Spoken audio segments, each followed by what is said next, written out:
Okay, so I had another question. Do you remember any slang that you had in the back in the day? Was there anything? Because there's a lot of slang now, probably more so than there was before. But did you have any slang words that you used growing up? Yeah, of course we did. I hope that some of them come to mind now. Words like kif. Do you know what kif is? Kif is like, and we also had, yes, that's where you probably got it from. Kif is like, kif, which means lekker, nice. Yes, yeah. Okay. Exe. Okay, yeah. Exe. Some of them still hang around nowadays. Gee, that's a good question. Now you've Got you thinking? yeah, you got me thinking. Now I need a bit of help. My slang. Now, tell me some of yours, then maybe it'll stir a little bit of my memory. Okay. So, if I think of South African slang now, a lot of it is actually just sounds. So, like, people will the term highball is very versatile. You can use highball in any situation and circumstance. That's used a lot amongst my, generation.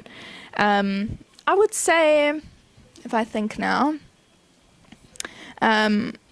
jawl is a big one. Like, let's go to jawl, pawsy. Do people still say and stuff? I don't know. Like, pawsy. If it's like a good-looking girl, I think people call them birds. Yes, the chicks. Birds, yeah. Or stecky. I've got a couple.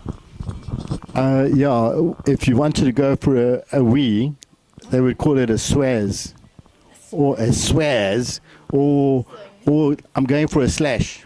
Okay. Sorry, that's also like I'm going for a number one. It's a slaz, slash, swaz. Yeah, so that's a very interesting question. Now, look, in our generation, I think when I was born, when we were born, people my age and so on, I was born in 1961, that sort of era, okay? From then until now, we've seen so many changes in the world. Yeah. Like, from the telephone, for example, we had a telephone. It was a landline, a fixed line. Then you had like that rotating thing, and So, if we wanted to make a phone call, or if you want to communicate with anyone, you had to go to a fixed line. Yeah.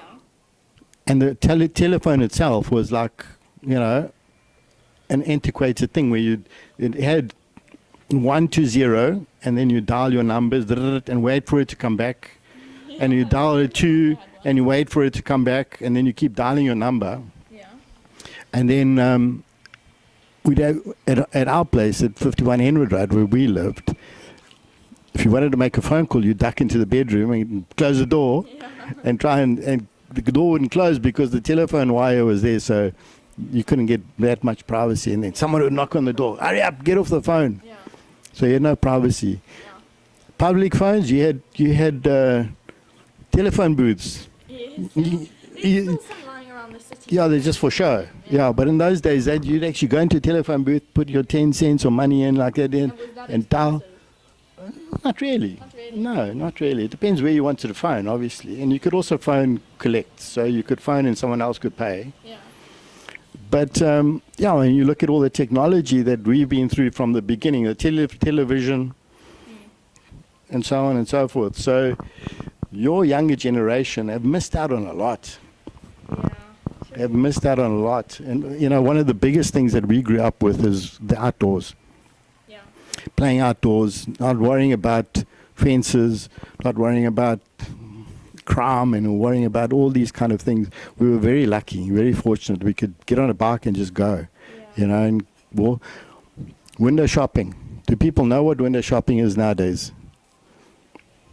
We used to, every Christmas, we used to go down West Street. Nono, your grandfather, my dad, used to put the family in a car, drive down West Street, which is the main road in Durban, park somewhere, anywhere at night, okay? When he had all the Christmas lights on in the streets and so on, and we go window shopping. Oh, wow. And window shopping means because there were all the shops, all the businesses were in town. There were no businesses in the districts and the regions and the suburbs. They were all in town. Yeah. So if you wanted to go to Woolworths, and there wasn't a Woolworths, but something similar, it was in town. Yeah. So window shopping meant you walk down the street and you look in the shop and you say, oh, that's nice and that's nice. Yeah. So those were our Christmas presents, the window shopping, just looking. Yeah. That's fun thing. Yeah, fun thing to do.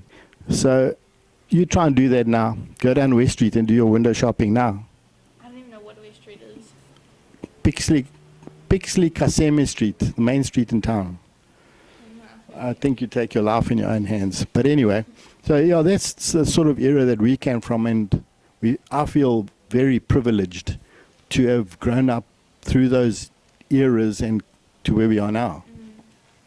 So I wonder, what advances do you think are going to happen in your lifetime that you might look back, say, 20 years from now or 30 years from now and think, wow, remember those people that used to use these stupid cell phones? Yeah. And now look what you've got. Yeah. Well, I think it's kind of already happening. I don't know if you've seen the new Apple virtual glasses or the. So, have you seen the virtual reality like goggles that they have? I have, yeah. So it's that, but it's completely linked to your watch and your phone. So you can see like you would normally without them on. They're like see-through, but it has a screen on it that you can touch virtually. So if you extend your arm and you click phone in midair, Yes. it opens your phone in the goggles and it'll say whatever. So people are walking around day to day, day in, day out with these goggles on. I'll show you a picture of them afterwards. Okay. And I think people are going to look back and look at iPods and look at Cars? What about travel? cars. People already in America, there's Ubers that are driverless. So the cars drive themselves like the Teslas. Do I think it's sad? Yes and no. Because you're obviously going from a lot of human interaction to not that much. Yeah, it's very limited. So I think it's sad, but I think everything has its place, and without change, it's kind of like that's sad as well to not change. So yeah, there's that. But I think I want to close out this podcast asking you the question: in what ways do you think I'm similar to you? Well, you've got my looks and my brains. Yeah, and your mother used to say, yeah, because she's got hers. Yeah, you've got mine. I like to think our sense of humor is on a very similar level, and we like to laugh together. And yeah, but I think whatever attributes I might have, your attributes in that regard are 10 times what I have, because you've got so much ability, so much intelligence, you're beautiful, so you've got the world at your feet now. So it all depends what you want to do. You must just believe in yourself and know that you want to do something, put your mind to it and do it, and you will achieve it. Make no mistake, you are going to have challenges along the way. It's how you deal with those challenges. The easiest part is to deal with the good things, the easy part. Everyone does that. The challenge in life is to try and overcome the things that don't go well for you and try and find a solution. And you can, and you will. Thanks, Dad. Yeah. So that is podcast 2 for Pa and Clark concluded. We'll see you in the next episode. Ciao. Finito.